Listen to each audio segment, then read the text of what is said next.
안녕하세요. 시청자 여러분. 오늘 들려드릴 이야기는 바로 제 이야기입니다. 결혼 3년, 저희 집에 공짜로 얹혀 살던 시어머니가 막내 아들 신혼집으로 저희 집을 내놓으라고 하셨습니다. 저희 부부는 싸우는 대신 딱 한 가지 일을 했을 뿐인데 다음날 시어머니는 그 자리에 얼어붙고 말았습니다. 저는 현관문 앞에 서 있었습니다. 손에는 방금 열쇠 구멍에서 빼낸 열쇠가 들려 있었지만 두 발은 천근만근 무거워 차마 집 안으로 들어서고 싶지 않았습니다. 눈앞에 펼쳐진 120제곱미터, 약 36평의 고급 아파트, 한때는 저의 자부심이자 결혼 전 친정 부모님께서 평생 모은 돈으로 제게 선물해 주신 소중한 보금자리였습니다. 하지만 지금은 마치 전쟁터나 다름없었습니다. 남편 민준 씨와 결혼한 지 이제 겨우 3년이 지났습니다. 3년. 한 사람의 인생에서 그리 긴 시간은 아니지만 제 인내심을 바닥까지 긁어내기에는 충분한 시간이었습니다. 고급스러운 크림색 수입 가죽 소파 위에는 시어머니가 길게 누워 TV를 보고 계셨습니다. TV 소리는 최대 볼륨으로 켜져 있었고 시끄러운 주말 드라마의 고성이 집안을 가득 메우고 있었습니다. 바닥에는 땅콩 껍데기가 사방에 흩어져 있었고 그 사이에는 다 먹고 버리지 않은 요구르트 병도 나뒹굴고 있었습니다. 부엌에서 풍겨나오는 기름진 음식 냄새는 지난주에 막 세탁한 커튼에 스며들어 숨막히는 악취를 만들어내고 있었습니다. 저는 깊은 한숨을 삼키며 인사를 건넸습니다. 어머니, 저 왔어요. 시어머니 김 여사님은 TV 화면에서 눈을 떼지 않은 채 목구멍으로 건성으로 대답할 뿐이었습니다. 몸을 일으킬 생각도 없이 한 손으로는 계속해서 땅콩을 집어 입에 넣고 오독오독 소리를 냈습니다. 그 소리는 매일같이 들어 이젠 노이로제가 될 지경이었습니다. 부엌으로 들어서자 안의 풍경은 더욱 끔찍했습니다. 점심 식사 때 쓴 그릇들이 설거지통에 그대로 담겨 있었고 쌀뜨물 위에는 음식물 찌꺼기가 둥둥 떠다녔습니다.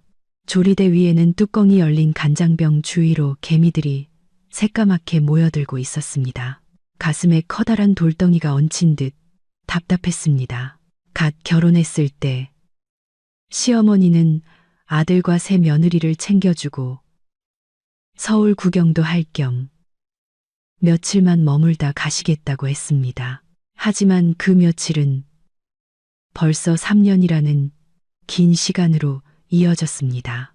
시어머니는 시골은 심심하고 몸이 약해 자식들 곁에서 병원도 다니고 약도 챙겨 먹어야 한다는 핑계를 대셨습니다.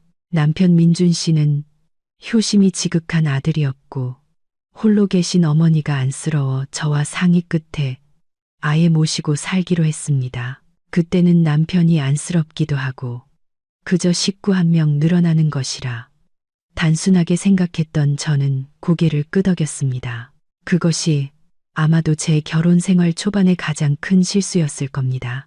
시어머니가 올라오신 날부터 집안의 모든 생활비는 저희 부부의 몫이었습니다. 연금이 나오셨지만 용돈으로 쓰기엔 충분한 액수였음에도 불구하고 단 한 번도 1,000원 한 장 꺼내 나물 한 단 사오신 적이 없었습니다. 전기세, 수도세, 아파트 관리비, 식비 등 모든 것이 저희 부부의 어깨를 짓눌렀습니다. 하지만 저는 그런 것을 계산하고 싶지 않았습니다. 자식으로서 부모를 봉양하는 것은 당연한 도리라고 생각했습니다. 하지만 제가 도저히 받아들일 수 없었던 것은 시어머니의 생활 태도였습니다. 시어머니는 저희 집에 살면서도 마치 자신이 여왕인 것처럼 행동하셨습니다. 청소, 요리, 빨래는 당연히 제 책임이라고 여기셨습니다. 저 역시 하루 8시간 직장에 다니고 심지어 야근으로 밤늦게 돌아오는 날도 많았는데 말입니다. 하루 종일 집에 계시면서도 빗자루 한 번 들지 않았고 밥솥에 밥 한 번 안 쳐주신 적이 없었습니다. 그저 TV를 보거나 시골 동네 아주머니들과 전화로 수다를 떨거나 며느리가 살림을 못하고 낭비가 심하다고 흉보는 것이 저는 편한 옷으로 갈아입고 소매를 걷어붙인 채 시어머니가 남긴 전쟁터를 치우기 시작했습니다. 설거지를 하는 동안 시어머니가 부엌 쪽으로 소리치는 소리가 들렸습니다. 서연아, 오늘 저녁은 뭐니? 좀 이따 우리 민석이 와서 저녁 먹는다고 하더라. 뭐 맛있는 것 좀 해서 몸보신 좀 시켜줘라. 요즘 통해가 마른 것 같아. 걱정이야. 민석은 민준 씨의 남동생, 즉 시동생입니다. 올해 26살이지만 아직 변변한 직업 없이 아르바이트를 전전하고 있었습니다. 시어머니가 여기 올라와 계신 후로는 민석도 수시로 드나들며 빌부터 살았습니다. 그는 형님 집을 무료 휴게소처럼 여겼습니다. 오고 싶으면 오고, 가고 싶으면 가고, 밥을 먹고 나면 그릇은 그대로 둔 채 PC방에 가거나 여자친구와 데이트하러 휙 나가버리기 일쑤였습니다. 저는 최대한 차분한 목소리로 대답했습니다. 네, 어머님. 냉장고에 소고기랑 닭고기 좀 있어요. 또 닭볶음탕이야. 맨날 먹어서 지겹다. 다른 메뉴 좀 못하니 그냥 시장 가서 삼계탕용 닭 한 마리 사와서 푹 구워줘. 우리 민석이가 삼계탕을 좋아하잖니. 시계를 보니 벌써 저녁 6시 반이었습니다. 이 시간에 시장에 가봤자 좋은 닭이 남아있을 리 없었고 월말 보고서 때문에 온종일 시달린 저는 몸이 천근만근이었습니다. 하지만 거절했다가는 또 시동생에게 돈 쓰는 게 아깝냐며 온 집안이 떠나가라 소리 지르실 것이 뻔했기에 저는 조용히 수도를 잠그고 손을 닦은 뒤 지갑을 들고 문을 나섰습니다. 엘리베이터 앞에서 막 퇴근하고 돌아온 남편 민준 씨와 마주쳤습니다. 제 지친 얼굴과 손에 들린 쓰레기 봉투를 본 남편은 얼른 봉투를 받아들며 다정하게 물었습니다. 어디가? 이 시간에 장 보러 가는 거야? 남편을 보자 그동안 쌓였던 서러움과 피로가 한꺼번에 몰려왔지만 저는 꾹 참았습니다. 민준 씨는 좋은 사람입니다. 저를 진심으로 사랑하고 항상 어머니와 아내 사이에서 중재하려 노력했습니다. 하지만 그의 우유부단함과 무조건적인 효심이 때로는 시어머니의 도를 넘는 행동을 부추기는 꼴이 되기도 했습니다. 어머니가 민석이 저녁 먹으러 온다고 삼계탕 드시고 싶다 하셔서 아래마트에라도 가보려고요. 민준 씨는 미간을 찌푸리며 나지막이 한숨을 쉬었습니다. 또 민석이야. 다 큰 놈이 애도 아니고 맨날 형님 집에 와서 패만 끼치고 당신은 그냥 들어가서 쉬어. 내가 사올게. 아니에요. 당신도 일하고 와서 피곤하잖아요. 얼른 씻어요. 저 금방 다녀올게요. 저는 남편을 집으로 들여보내고 엘리베이터 버튼을 눌렀습니다. 마음속 깊은 곳에서 막연한 불안감이 피어올랐습니다. 오늘따라 유독 심한 시어머니의 요구와 시동생의 방문은 마치 지난 3년간 제가 힘겹게 지켜온 위태로운 평화를 깨뜨릴 거대한 파도가 밀려오고 있음을 예고하는 것 같았습니다. 이 집은 제 부모님의 피와 땀이 어린 곳이고 제가 행복한 가정을 꾸리고 싶었던 곳입니다. 하지만 지금 저는 제 집에서 이방인이 된 기분이었습니다. 저녁 식사는 적어도 제게는 어색한 분위기 속에서 진행되었습니다. 시어머니는 신이 나서 연신 노릇노릇 잘 익은 닭다리를 시동생 민석의 밥그릇 위에 올려주었습니다. 많이 먹어라, 아들아. 요즘 얼굴이 너무 안 좋아. 일도 좋지만 건강도 챙겨야지. 민석은 입안 가득 음식을 넣고 우물거리며 고개를 끄덕였습니다. 기름진 입으로 말했습니다. 네, 어머니. 요즘 회사에 프로젝트가 많아서 숨 돌릴 틈도 없어요.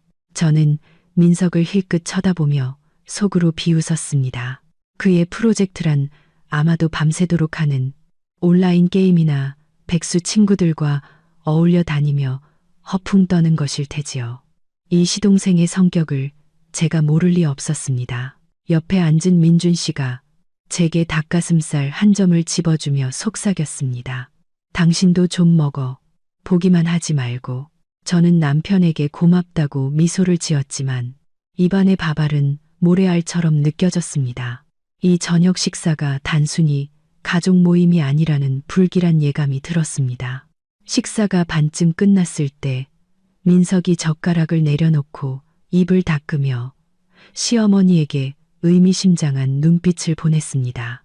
시어머니는 그 뜻을 알아차리고 헛기침을 한 번 하더니 밥그릇을 내려놓고 평소와는 다른 심각한 표정을 지었습니다. 너희들 다 먹었니? 할 얘기가 있다. 민준 씨와 저는 서로를 쳐다본 뒤 동시에 젓가락을 내려놓았습니다. 민준 씨가 공손하게 말했습니다. 네, 어머니, 무슨 일이신데요? 말씀하세요. 시어머니는 자세를 고쳐 앉고는 민준 씨를 똑바로 쳐다본 뒤 제게로 시선을 옮기며 또박또박 말했습니다. 사실은 말이다. 우리 민석이도 이제 장가갈 나이가 되지 않았니? 옆 동네 사는 가은이라는 아가씨랑 사귀고 있는데 그쪽 집안도 아주 번듯해. 둘이 서로 좋다고 하니 올해 안에 결혼시키려고 한다. 민준 씨가 고개를 끄덕였습니다. 그거 잘 됐네요. 축하한다, 민석아. 너도 이제 정신 차리고 일 열심히 해서 어른이 되어야지. 민석은 더이양양한 표정으로 희죽 웃었습니다. 하지만 시어머니의 말은 아직 끝나지 않았습니다. 그녀는 손을 들어 민준 씨의 말을 막았습니다. 그런데 문제가 하나 있다. 가은이네 집에서 예단도 많이 바라는 데다 결정적인 조건을 하나 내걸었어. 민석이 앞으로 된 집이 있어야만 딸을 주겠다고 하더구나. 딸 자식이 시집가서 월세방 전전하며 고생하는 꼴은 못 보겠다고 말이야. 저는 등골이 오싹해지는 것을 느꼈습니다. 그 조건은 민석에게는 불가능한 것이었습니다. 그의 변변찮은 수입으로는 제 한 몸 건사하기도 힘든데 하늘 높은 줄 모르고 치솟는 서울 집값을 어떻게 감당하겠습니까? 시어머니는 계속해서 말을 이었습니다. 말투는 부드러웠지만 그 안에는 강압적인 의도가 숨어 있었습니다. 내가 한 달 내내 고민해봤다. 시골집이야 팔아봤자 얼마 되지도 않고 너희 아버지 제사 모실 곳은 있어야 하지 않겠니? 그래서 말인데 너희 사는 이 집이 넓고 위치도 좋으니 신혼집으로 딱이겠더구나. 너희는 형이고 형수 아니냐. 경제적으로도 동생보다 훨씬 안정적이고 그러니 이 집을 민석이한테 넘겨서 장가 보내는 게 어떻겠니? 저는 너무 놀라 손에 들고 있던 숟가락을 국그릇에 떨어뜨리고 말았습니다. 쨍하는 소리가 정적을 갈랐습니다. 저는 제 귀를 의심했습니다. 지금 뭐라고 하시는 거지? 집을 넘겨주라고? 민준 씨 역시 저만큼이나 놀란 듯 했습니다. 그는 미간을 찌푸리며 되물었습니다. 어머니, 지금 무슨 말씀을 하시는 거예요? 집을 넘겨주라니요. 그럼 저희는 길바닥에 나앉으라는 말씀이세요? 시어머니는 손을 내저으며 마치 시장에서 나물값 흥정이라도 하는 듯 태연하게 말했습니다. 길바닥에 나앉기는 왜 나앉아? 너희는 돈도 있고 직장도 안정적이고 수입도 높잖니. 밖에 나가서 적당한 오피스텔 하나 얻어 살거나 대출 좀 받아서 더 작은 집 사면 되지. 동생은 이제 막 시작하는 단계고 처가의 체면도 세워야 하니 너희가 도와줘야지. 그때 민석이 끼어들었습니다. 그 뻔뻔한 말투는 믿기 어려울 정도였습니다. 맞아요. 형수님. 가은이네 집이 좀 까다로워요. 집 없으면 결혼 허락 안 해준대요. 저 불쌍히 여기신다 생각하고 이번 한 번만 도와주세요. 나중에 제가 돈 많이 벌어서 꼭 갚을게요. 머리끝까지 피가 솟구치는 기분이었습니다.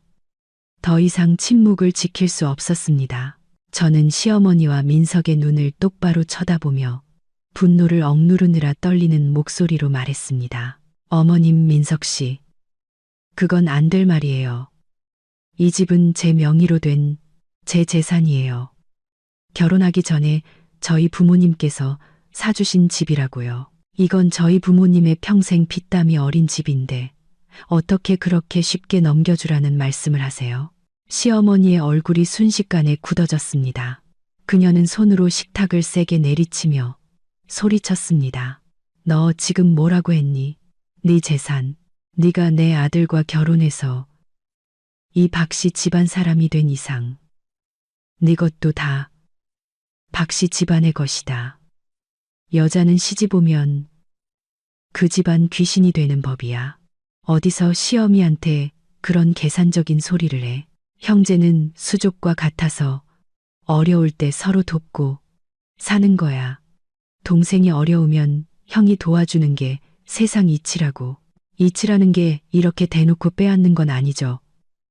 어머님, 제가 민석 씨 도와준 게 지난 세월 동안 얼마인데요. 학비부터 취직할 때까지 제가 한 번도 생색낸 적 없어요. 하지만 이 집은 제 마지막 자존심이에요. 등기부등본에도 제 이름만 올라 있어요.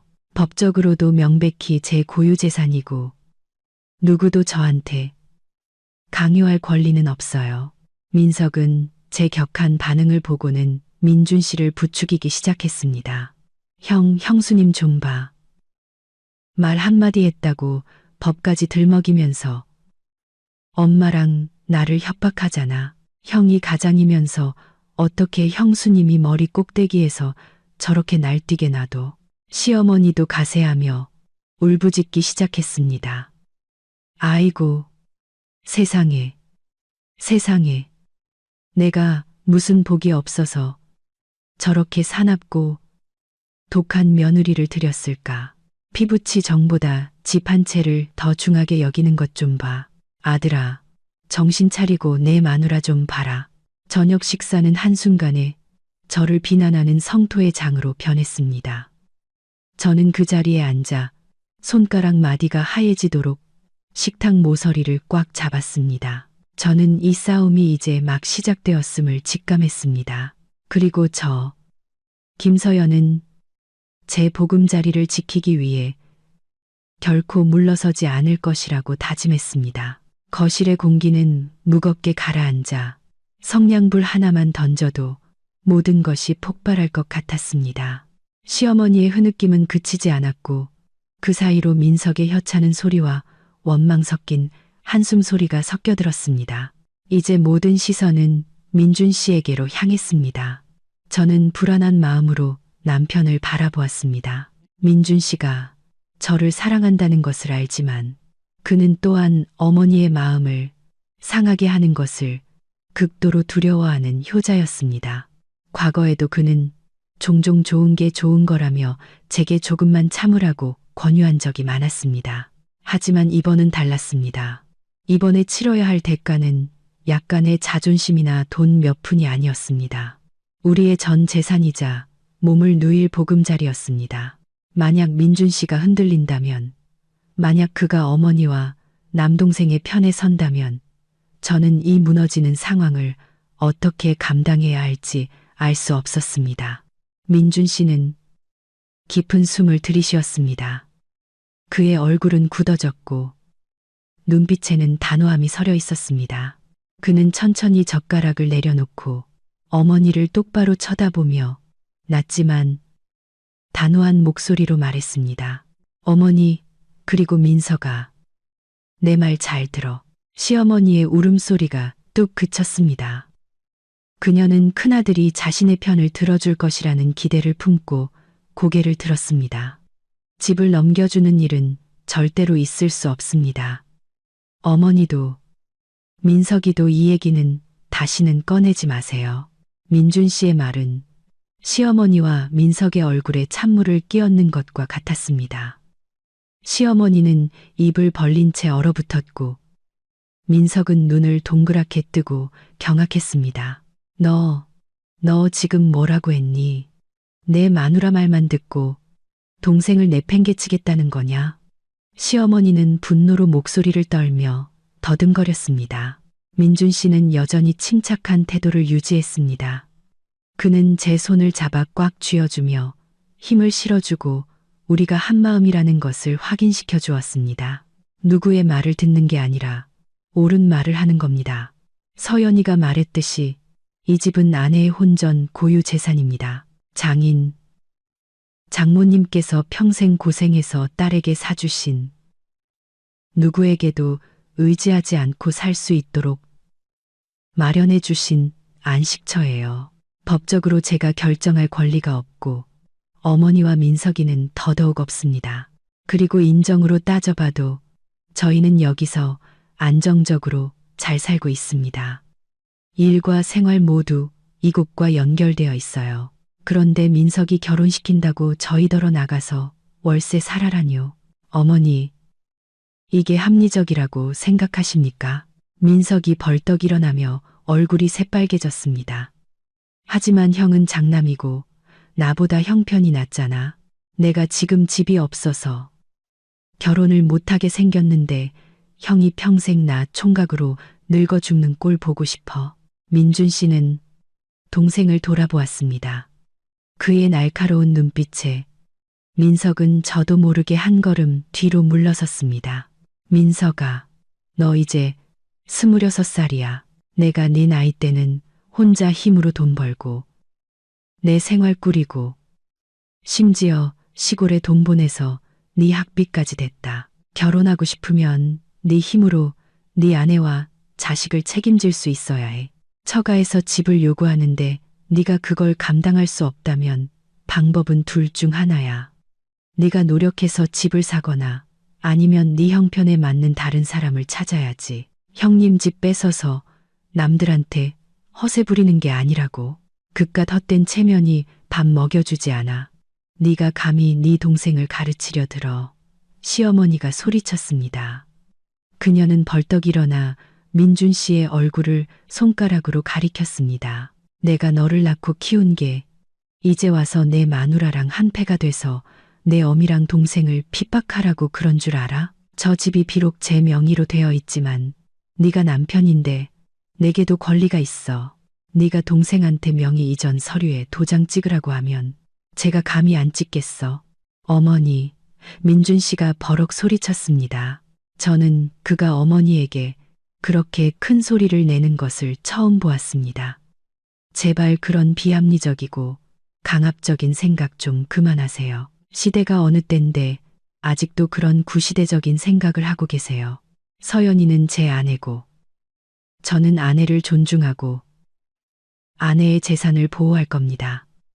마지막으로 한 번 더 말씀드립니다. 이 집은 서연이의 것이고 우리 부부의 집입니다. 절대로 양보하는 일은 없을 겁니다. 빌려주는 것도 아예 주는 것도 안 됩니다. 말을 마친 민준 씨는 제 손을 끌어일으켰습니다. 우리 식사 다 했어요. 어머니랑 민석이는 편하게 드세요. 서연아, 방으로 들어가자. 우리는 침실로 들어가 문을 닫았습니다.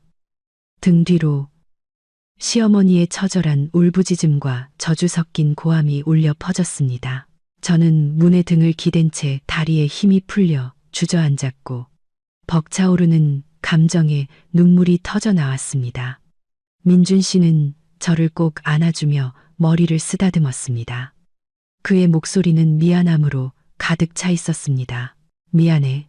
당신 혼자 너무 많은 걸 감당하게 했어. 난 그냥 어머니 모시고 살면 좋을 줄 알았는데 어머니 생각이 이렇게까지 삐뚤어져 있을 줄은 몰랐어. 저는 그의 가슴에 얼굴을 묻고 흐느꼈습니다. 고마워요. 당신이 혹시라도 마음 약해질까봐 얼마나 무서웠는지 몰라요. 바보야. 내가 당신 남편인데 당연히 당신을 지켜야지. 뭐가 옳고 그른지 나도 알아.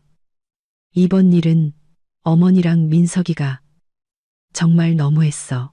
하지만 마음의 준비는 해도 어머니는 여기서 멈추지 않으실 거야. 내가 어머니 성격 잘 알잖아. 목적을 위해서라면 무슨 짓이든 하실 분이야. 우리 단단히 마음먹어야 해. 그날 밤 우리 부부는 침대에 누워 앞으로 일어날 수 있는 모든 상황에 대해 이야기했습니다. 민준 씨는 제게 집문서와 통장 등 중요한 서류는 모두 금고에 넣고 비밀번호를 바로 바꾸라고 했습니다. 그는 또한 외출하거나 일할 때 항상 조심하라고 당부했습니다. 우리는 일을 크게 벌여 마지막 남은 전까지 끊고 싶지는 않았지만 동시에 절대로 허점을 보여서도 안 된다는 것을 알고 있었습니다. 민준 씨의 예상대로 그날 밤 이후 집안의 평화는 완전히 사라졌습니다. 다음 날 아침, 제가 출근 준비를 위해 침실 문을 열자마자 거실에서는 가슴 아픈 장면이 연출되고 있었습니다. 시어머니가 현관문으로 나가는 길목에 길게 드러누워 있었습니다. 머리는 산발이었고 옷차림은 흐트러져 있었습니다. 제가 나오자 그녀는 흐느끼기 시작하더니 이내 온 집안이 떠나가라 통곡하기 시작했습니다. 아이고, 하늘도 무심하시지. 내 팔자가 왜 이리 기구한가. 아들 다 키워놨더니 이제 늙은 어미를 길바닥으로 내쫓으려 하네. 마누라 말만 듣고 늙은 어미와 친동생을 내치다니. 이 불효자식아. 그녀의 울음소리는 너무 커서 아마 아파트 같은 층 사람들은 모두 들었을 겁니다. 저는 당황해서 그녀를 부축하려 했지만 시어머니는 제 손을 뿌리치며 증오의 찬눈으로 저를 쏘아보았습니다. 저리 치워, 이 악독한 것. 내 아들한테 무슨 요사스러운 짓을 했기에 애가 부모도 몰라보게 변했어? 방에서 뛰쳐나온 민준 씨는 그 광경을 보고 얼굴을 찌푸리며 지친 목소리로 말했습니다. 어머니, 지금 뭐 하시는 거예요? 일어나세요. 바닥 차가워서 감기 드시겠어요? 내가 차라리 죽어버려야 너희들 속이 시원하겠지. 내가 죽어야 너희가 이 집 차지하고 잘 먹고 잘 살 거 아니냐. 그녀는 울부짖으며 맨바닥을 손으로 쾅쾅 내리쳤습니다. 그때 초인종이 울렸습니다. 아마도 소란스러운 소리를 들은 이웃이 무슨 일인지 보러 온 모양이었습니다. 현관문 렌즈를 통해 보니 아파트 반장님과 옆집 홍씨 아주머니가 걱정스러운 표정으로 서 있었습니다. 저는 문을 열고 최대한 침착한 표정을 지으려 애썼습니다. 안녕하세요, 반장님, 홍씨 아주머니. 반장님은 안을 들여다보며 드러누워 때를 쓰고 있는 시어머니를 보고는 난처한 표정으로 물었습니다. 댁에 무슨 일 있어요? 할머니 우시는 소리가 너무 커서 걱정돼서 와봤어요. 시어머니는 외부인이 나타나자 마치 구원이라도 만난 듯 더욱 큰 소리로 울부짖으며 문 쪽으로 기어와 반장님의 손을 붙잡고 하소연했습니다. 반장님, 저 좀 살려주세요. 저것들이 저를 내쫓고 재산 다 뺏어서 길거리로 나앉게 하려고 해요. 세상에 이렇게 불효막심한 것들이 어디 있습니까? 저는 창피해서 얼굴이 화끈거렸습니다. 그녀는 이웃들 앞에서 저희 부부의 명예를 실추시키려 하고 있었습니다. 민준 씨가 급히 다가와 어머니를 부축하며 반장님께 말했습니다. 반장님, 죄송합니다. 저희 어머니가 연세가 드셔서 좀 변덕스러우셔서요. 자식들한테 서운한 게 있으셔서 그러시는 거니 너무 신경 쓰지 마세요. 내쫓는다니요. 말도 안 됩니다. 상황 파악이 빠른 옆집 홍씨. 아주머니는 시어머니의 성격을 익히 알고 있었기에 저에게 윙크를 한 번 하더니 거들었습니다. 아이고, 어머님, 또 자식들한테 뭐 해달라고 하셨는데 바로 안 해줘서 그러시는 거죠. 어머님, 그만하시고 방에 들어가서 쉬세요. 애들 출근해야 하는데 이렇게 하시면 어떡해요. 하지만 시어머니는 쉽게 포기할 분이 아니었습니다. 그녀는 아침 내내 자신의 연극을 계속했습니다. 식사도 거부한 채 소파에 웅크리고 앉아 끙끙 앓는 소리를 냈습니다. 제가 출근하려고 나서자 등 뒤에 대고 소리쳤습니다. 그래. 가라, 가. 가서 돈이나 벌고 내 재산이나 잘 지켜라. 나는 집에서 굶어 죽고 목말라 죽을 테니 그때 가서 후회해도 소용없을 줄 알아라. 그날 하루 종일 사무실에 앉아 있었지만 일에 집중할 수가 없었습니다. 드러누워 때를 쓰던 시어머니의 모습, 이웃들의 호기심 어린 눈초리가 머릿속을 떠나지 않았습니다. 저는 그녀가 고육지게를 써서 저희 부부의 심리와 체면을 공격하고 있다는 것을 알았습니다. 저희가 창피함과 여론의 압박에 못 이겨 굴복하기를 바라는 것이었습니다. 그날 오후 저는 평소보다 일찍 퇴근하기로 했습니다. 집에 도착하자마자 안에서 들려오는 시끄러운 웃음소리가 들렸습니다. 아침의 살벌한 분위기와는 전혀 딴판이었습니다. 저는 조용히 문을 열고 들어섰고 눈앞에 펼쳐진 광경에 할 말을 잃었습니다. 식탁 위에는 과자, 과일, 음료수 등 간식거리가 잔뜩 차려져 있었습니다.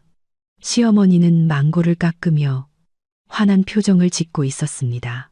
아침에 굶어 죽겠다던 사람의 모습은 온데간데 없었습니다. 그녀 맞은편에는 민석과 짙은 화장을 한 낯선 여자가 앉아 있었습니다.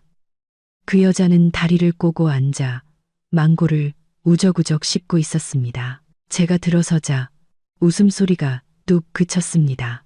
시어머니는 잠시 당황했지만 이내 차가운 표정을 되찾고는 턱짓으로 그 여자를 가리켰습니다. 왔니? 이쪽은 가은이라고. 우리 민석이 여자친구다. 오늘 인사차 집에 놀러 왔어. 가은이라는 여자는 저를 위아래로 훑어보더니 일어서서 인사할 생각도 없이 퉁명스럽게 한마디 던졌습니다. 안녕하세요. 저는 화를 억누르며 고개를 끄덕여 답하고는 곧장 방으로 들어가 옷을 갈아입었습니다. 머릿속에 한 가지 생각이 스쳤습니다. 적이 드디어 모습을 드러냈구나. 가은의 등장은 단순한 인사가 아니었습니다. 그것은 뻔뻔한 사전 답사였습니다. 옷을 갈아입고 물을 마시기 위해 거실로 나오자 가은은 어느새 일어나 거실을 돌아다니며 제가 공들여 고른 가구들을 손가락으로 가리키고 있었습니다. 오빠, 이 장롱 색깔이 좀 칙칙하다. 나중에 우리 여기 들어오면 화이트 톤으로 싹 바꾸자. 그래야 집이 환해 보이지. 가은은 마치 이 집의 안주인이라도 된 듯한 말투로 말했습니다. 민석은 그녀의 뒤를 따르며 고개를 끄덕였습니다. 응. 자기가 좋아하는 색으로 다 바꿔. 오빠가 다 해줄게. 저는 물컵을 탁 소리가 나게 내려놓았습니다. 그 소리에 세 사람은 깜짝 놀라 저를 돌아보았습니다. 저는 가은을 차갑게 쳐다보며 말했습니다. 미안하지만 뭔가 오해가 있는 것 같네요. 이 집은 민석 씨 집이 아니고 인테리어를 바꿀 계획도 전혀 없어요. 저 장롱은 제가 아주 아끼는 거라 계속 저 자리에 있을 거고요. 가은은 눈을 동그랗게 뜨고 저를 보더니 이내 토라진 표정으로 민석을 쳐다보았습니다. 오빠, 어머님이 우리 결혼하면 이 집 주신다고 했다며. 근데 왜 형수님은 저렇게 말해? 시어머니가 급히 끼어들었습니다. 저를 불만스럽게 쏘아본 뒤 가은을 달래기 시작했습니다. 얘야, 제 말 신경 쓰지 마라. 내가 결정하면 되는 거야. 이 집이 민준이 집인데 민준이는 내 아들이잖니. 내가 하라는 대로 해야지. 너는 편하게 둘러보고 고치고 싶은 곳 있으면 나한테 말해라. 저는 제 귀를 믿을 수 없었습니다. 시어머니와 민석의 뻔뻔함은 극에 달했습니다.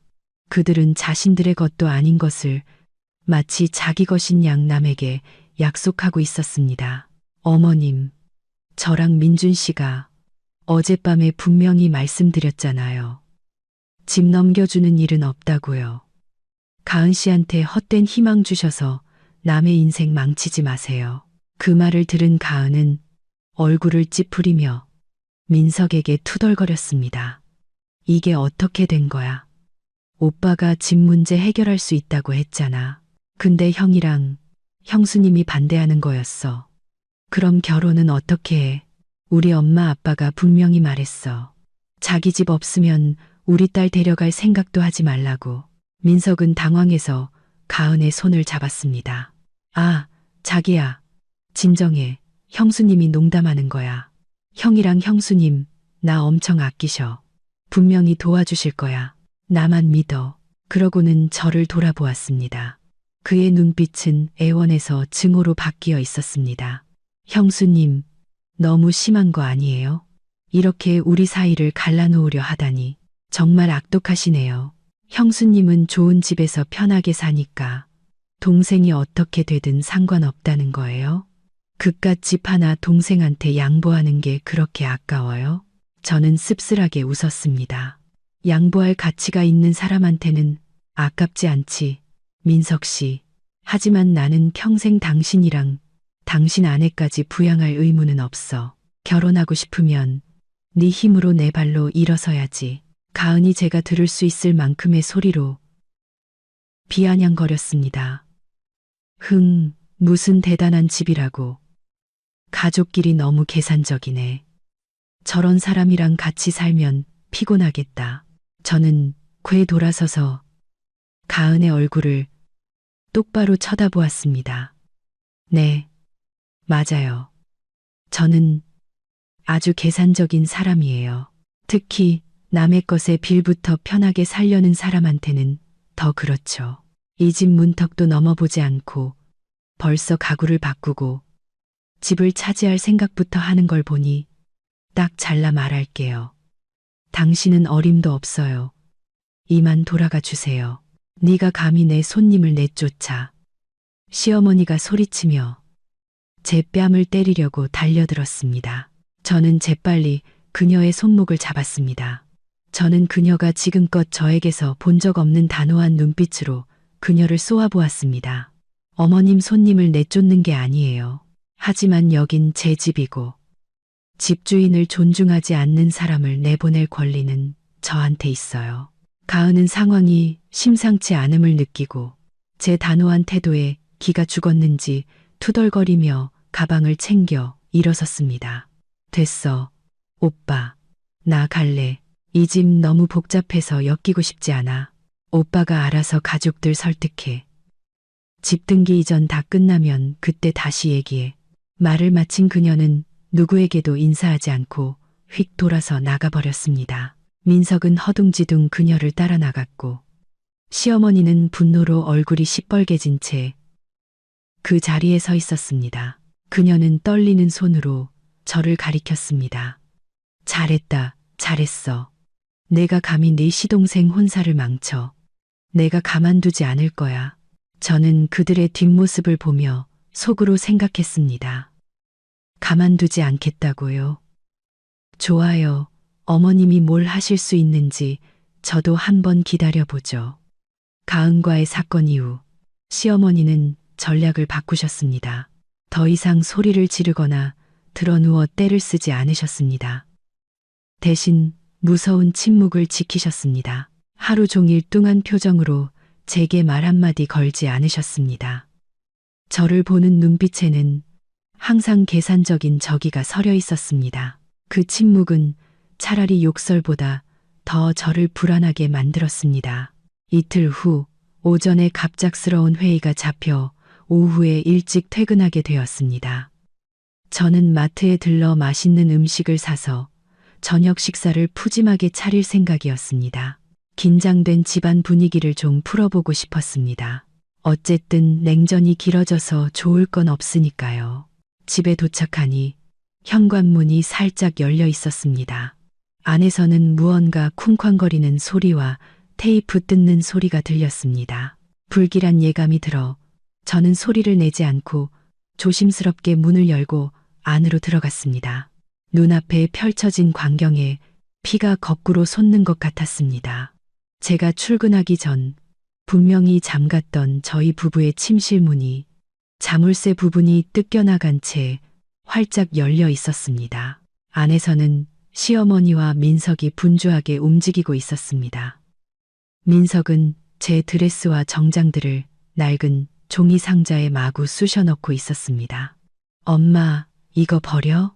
아니면 누구죠? 민석이 제가 아끼는 파티 드레스를 들어 보이며 물었습니다. 다 상자에 쳐넣어.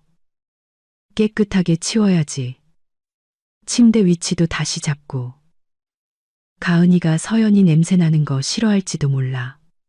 이 방은 완전히 새로 뜯어 고쳐야 복이 들어오지. 시어머니는 제 화장대 위 화장품들을 닥치는 대로 쓸어 담으며 명령했습니다. 형 옷은 어떻게 해, 엄마? 민준이 옷은 한쪽에 잘 개어놔.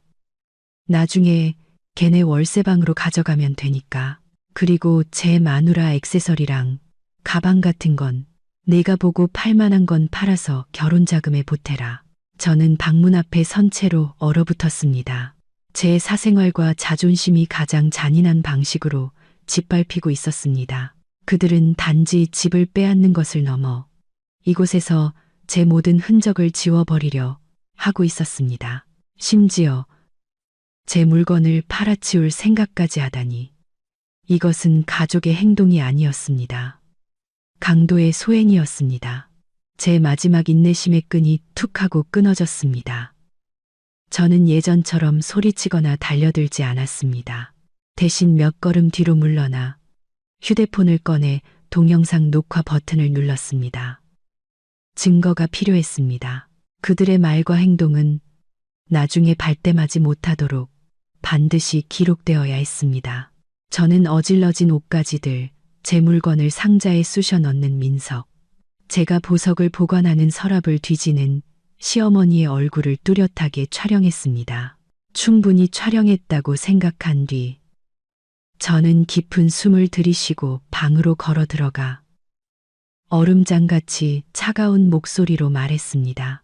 두 분, 지금 무슨 짓 하고 계시는 거예요? 민석은 깜짝 놀라 손에 들고 있던 제 핸드백을 바닥에 떨어뜨렸습니다. 시어머니는 쟁 돌아보았고 얼굴에 잠시 당황한 기색이 스쳤지만 이내 뻔뻔하게 고개를 쳐들었습니다. 집 정리하고 있다.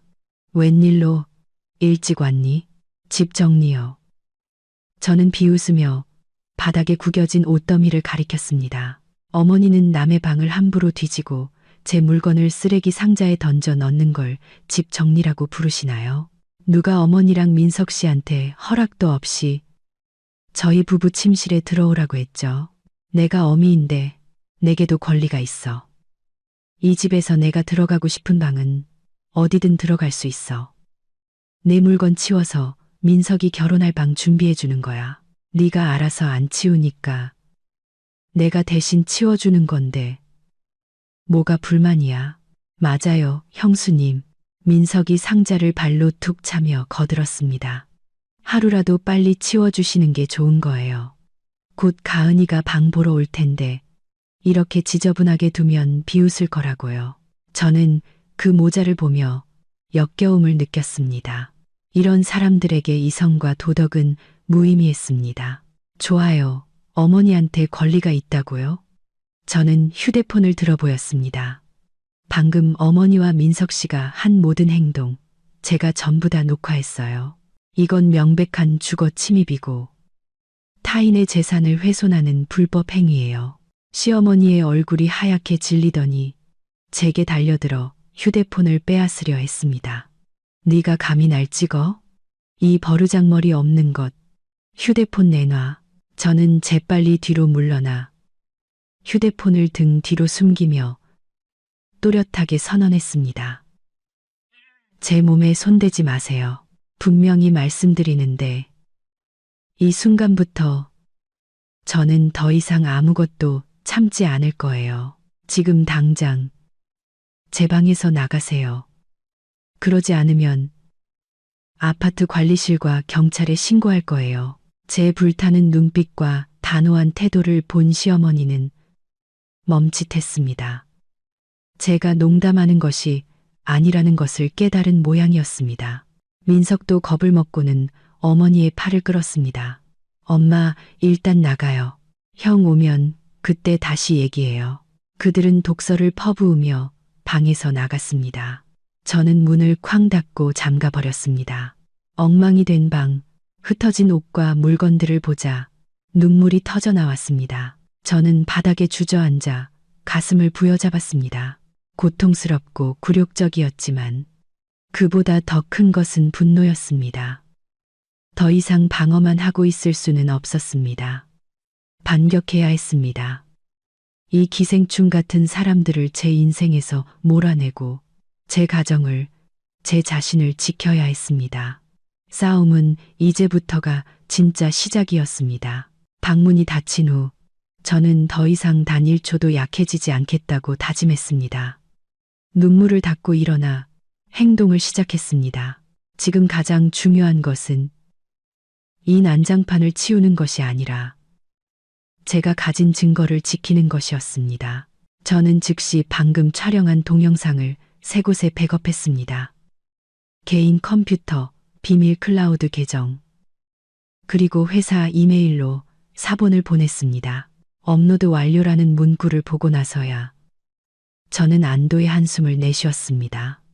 방을 둘러보았습니다. 비싼 옷들은 종이 상자 안에서 구겨져 있었고 제가 아끼는 향수병은 침대 밑에 뒹굴고 있었습니다. 보석함은 강제로 열려 내용물이 흩어져 있었습니다. 이것은 단순한 어지름이 아니었습니다. 명백한 모욕이었습니다. 저는 휴대폰을 꺼내 훼손된 물건 하나하나 방구석 구석을 상세하게 촬영했습니다. 시어머니와 시동생의 고의적인 재산 파손 행위를 입증하기 위해 현장을 최대한 사실적으로 기록해야 했습니다. 사진 촬영을 마친 후 저는 모든 중요 서류를 다시 확인했습니다. 다행히 금고는 무사했습니다. 며칠 전 민준 씨의 말을 듣고 비밀번호를 바꾸고 예비 열쇠를 회사에 숨겨둔 덕분에 그들이 열 수 없었던 것입니다. 집문서, 혼인관계증명서, 보험계약서 등 모든 것이 안전했습니다. 저는 책상에 앉아 컴퓨터를 켜고 지난 3년간의 은행 거래 내역을 조회하기 시작했습니다. 전기세, 수도세, 관리비, 식비, 집안 물품 구매비 등 모든 이체 내역을 출력했습니다. 시어머니가 눕던 소파, 보던 TV, 쓰던 냉장고까지 가구를 구매했던 영수증도 모두 찾아냈습니다. 모든 것은 제 이름으로 되어 있거나 제 계좌에서 결제된 것들이었습니다. 저는 이 모든 것을 두꺼운 파일철에 정리했습니다. 이것이 저의 가장 날카로운 무기가 될 것이었습니다. 시어머니는 항상 친척들에게 자신이 올라와서 우리 부부를 먹여 살렸다고, 제가 낭비벽 심한 며느리라고 떠들고 다녔지만 이 숫자들은 거짓말을 하지 않을 것이었습니다. 제가 이 가정을 유지하기 위해 쓴 돈이 수억 원에 달하는 동안 그녀는 단돈 한 푼 보태지 않고 오히려 집까지 빼앗으려 했습니다. 한창 서류를 정리하고 있는데 밖에서 문 열리는 소리가 들렸습니다. 민준 씨가 돌아온 모양이었습니다.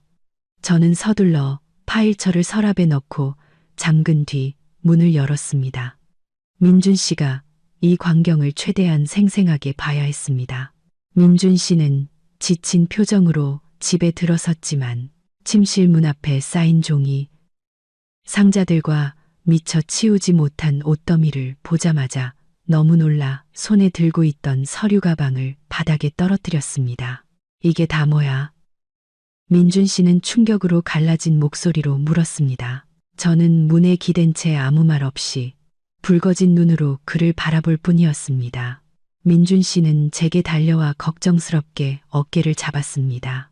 서연아, 무슨 일이야? 집에 도둑이라도 들었어? 도둑 아니에요. 우리 가족이 한 짓이에요. 어머니랑 민석 씨가 가은 씨 방 만들어준다고 제 물건 다 치워버렸어요. 민준 씨는 꼼 돌아서서 어머니와 남동생을 노려보았습니다.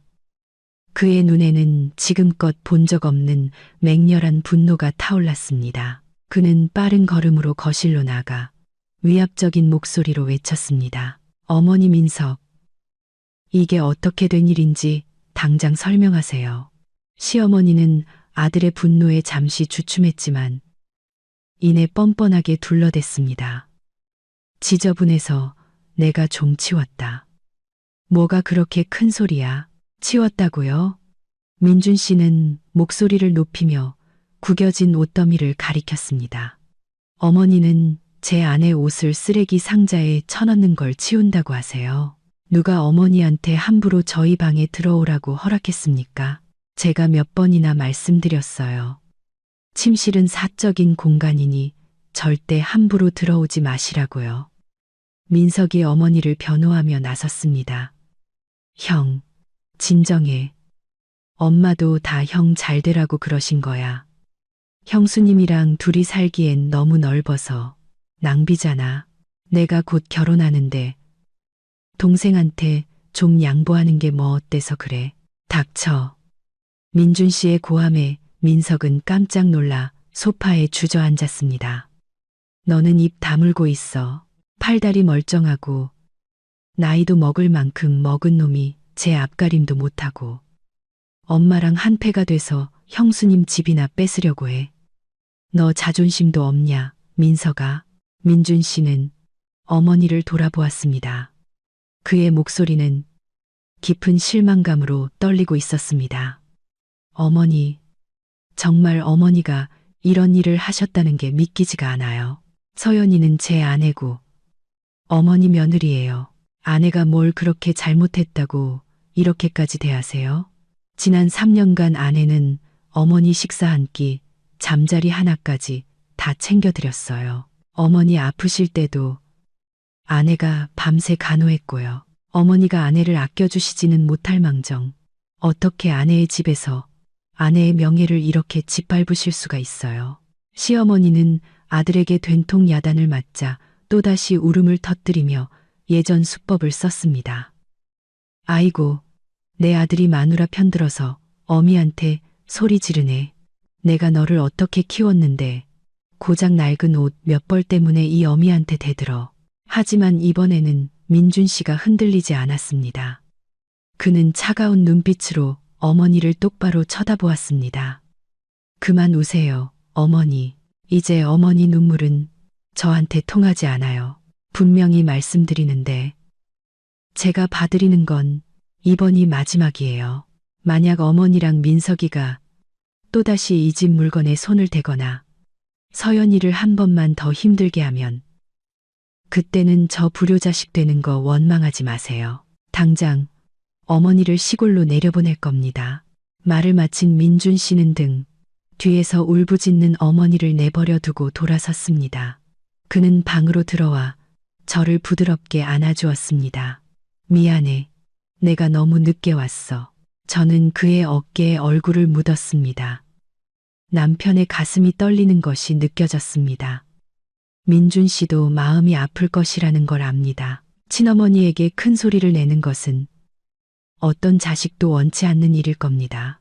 하지만 그는 제 편에 서서 옳은 것을 지키기로 선택했습니다. 그것만으로도 저는 큰 위안을 얻었습니다. 우리 부부는 함께 방을 정리했습니다.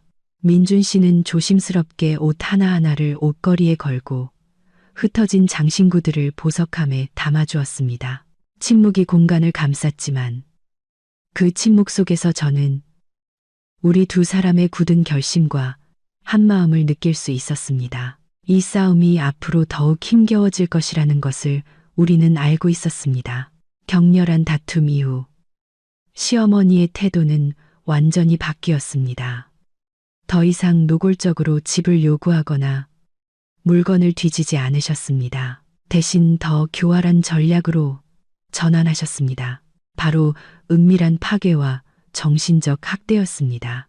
다음 날 아침, 제가 아침 식사를 준비하러 부엌에 갔을 때 새로 산 고급 전기밥솥이 찌그러져 있는 것을 발견했습니다. 내 솥은 마치 누군가 쇠숟가락으로 박박 긁어놓은 것처럼 흠집투성이었습니다. 그 옆에는 식용유 병이 쓰러져 기름이 조리대와 바닥으로 흥건하게 흘러내려 개미떼가 몰려들고 있었습니다. 저는 한숨을 삼키며 조용히 치웠습니다. 범인이 누구인지 뻔히 알았지만 아침부터 소란을 피우고 싶지 않았습니다. 하지만 사건은 거기서 끝나지 않았습니다. 오후에 퇴근하고 돌아오니 세탁기에서 굉음과 함께 격렬한 진동이 울리고 있었습니다. 급히 달려가 전원을 끄고 안을 확인하니 옷가지들 사이에 진흙투성이인 민석의 운동화 한 켤레가 들어 있었습니다. 무거운 운동화가 세탁통 안에서 뒹굴며 쾅쾅 부딪히고 있었고 저와 민준 씨의 흰 옷들은 흙탕물에 얼룩덜룩하게 물들어 있었습니다. 저는 망가진 옷가지를 들고 거실로 나가 시어머니 앞 테이블에 내려놓았습니다. 어머니, 왜 진흙 묻은 신발을 흰 빨래랑 같이 돌리셨어요? 이렇게 하면 옷 다 망가지는 거 모르세요? 시어머니는 해바라기 씨를 까먹으며 TV에서 눈도 떼지 않은 채 태연하게 말했습니다. 어이구, 내가 늙어서 눈이 침침해서 그랬다. 뭐가 있는지도 모르고 그냥 손에 잡히는 대로 넣어서 돌렸지. 옷 몇 벌 가지고 시어미한테 따박따박 따지는 거냐? 눈이 침침하신 분이 어떻게 섬세 의류 코스로 돌아가고 있는 세탁기에 정확히 신발을 던져 넣으실 수 있죠? 제가 맞받아쳤습니다. 너 지금 그게 무슨 뜻이야? 내가 일부러 그랬다는 거냐? 이 늙은이가 힘겹게 너희 집안일 좀 도와주려고 한 게 그렇게 잘못이야? 고마운 줄도 모르고 잔소리나 해대니 내일부터는 손 하나 까딱 안 할란다. 너희끼리 알아서 해먹어라. 그날부터 시어머니는 정말로 파업을 선언하셨습니다. 아주 사소한 일조차 손대지 않으셨습니다. 식사가 끝나면 그릇은 식탁 위에 그대로 두셨고 갈아입은 옷은 욕실 바닥에 아무렇게나 던져두셨습니다. 심지어 집안의 모든 전기 제품을 일부러 켜놓고 방치하셨습니다.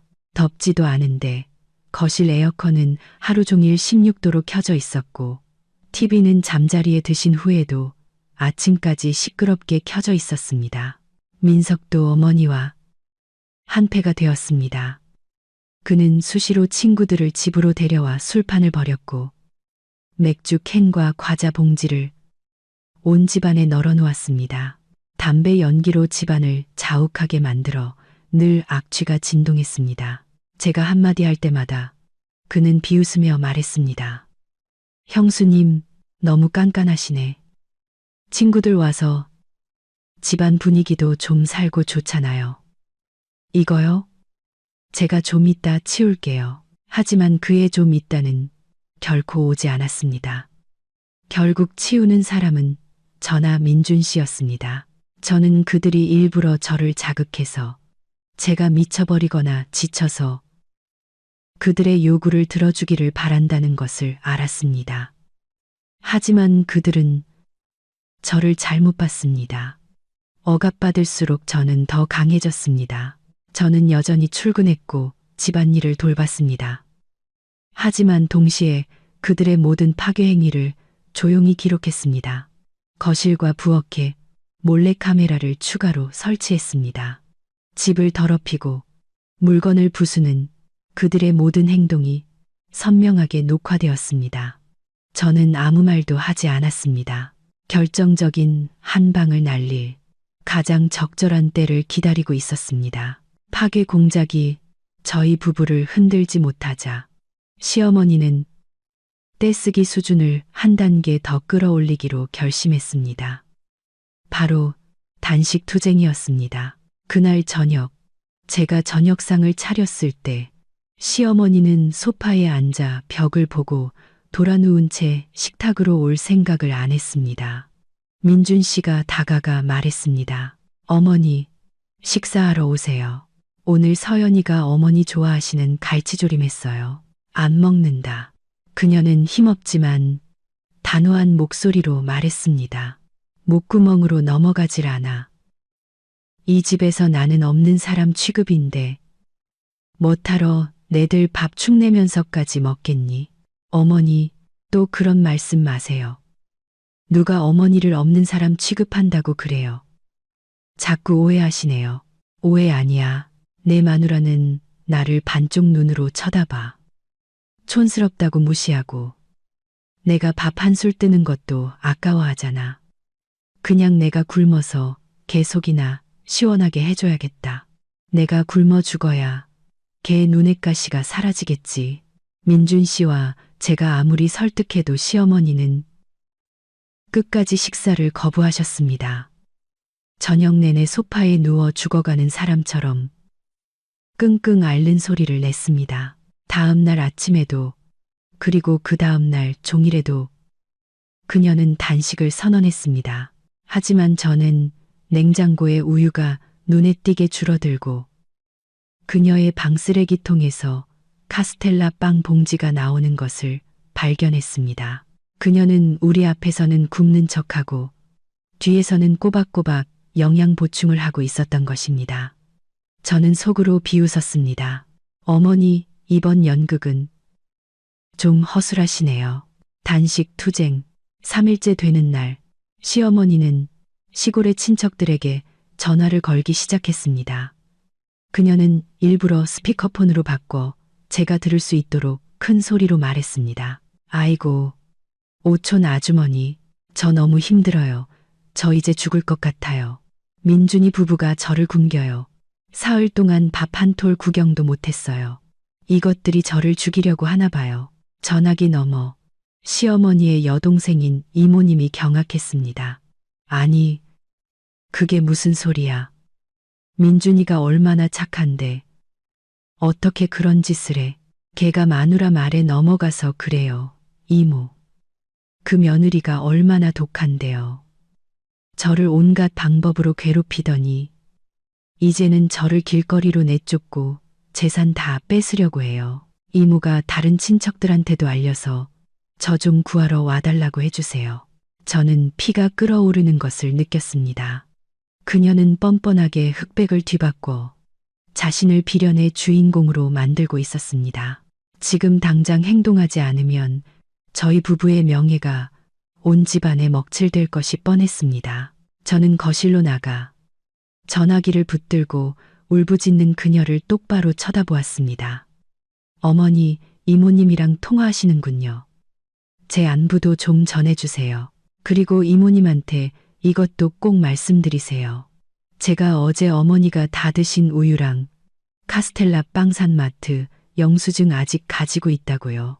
어머니, 밥은 굶으셔도 간식은 잘 챙겨 드시는데 어떻게 굶어 죽겠어요. 시어머니는 깜짝 놀라 허둥지둥 전화를 끊었습니다.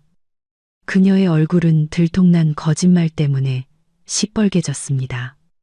그녀는 더듬거리며 말했습니다. 네, 네가 감히 나를 감시해. 감시한 거 아니에요. 그냥 청소하다가 어머니 방 쓰레기통에서 빵 봉지를 봤을 뿐이에요. 단식 투쟁 연극을 하시려거든 제대로 하세요. 이렇게 어설프게 하시면 남들이 비웃어요. 시어머니는 할 말을 잃고 베개에 얼굴을 묻고 울부짖을 뿐이었습니다. 하지만 저는 그 눈물이 서러움 때문이 아니라 며느리에게 계획이 탄로난 분노 때문이라는 것을 알았습니다. 시어머니가 친척들에게 전화해 저희를 험담한 사건은 마지막 남은 인내심마저 끊어버리는 계기가 되었습니다. 민준 씨는 이대로 수동적으로 당하고만 있으면 자신과 가족의 명예가 완전히 실추될 것이라고 깨달았습니다. 그날 밤 민준 씨는 저와 진지하게 상의했습니다. 서연아, 더 이상은 양보할 수 없을 것 같아. 어머니랑 민석이가 선을 너무 넘었어. 나 이틀 휴가 내서 이 문제 확실히 해결해야겠어. 어떻게 할 생각인데요? 저는 기쁘면서도 걱정스러운 마음으로 물었습니다. 대학 동기인 박 변호사한테 연락할 거야. 그 친구가 이혼이랑 재산 분쟁 전문이거든. 모든 걸 법적으로 명확하게 하고 싶어. 법만이 어머니와 민석이를 정신 차리게 할 수 있을 거야. 저는 즉시 고개를 끄덕였습니다. 그것은 제가 오랫동안 기다려온 말이었습니다. 서류는 다 준비됐어? 네. 다 준비해놨어요. 동영상, 사진, 지난 3년간의 지출 내역, 영수증까지 다 분류해놨어요. 민준 씨는 제 손을 잡았습니다. 그의 눈빛은 단호했습니다. 잘했어.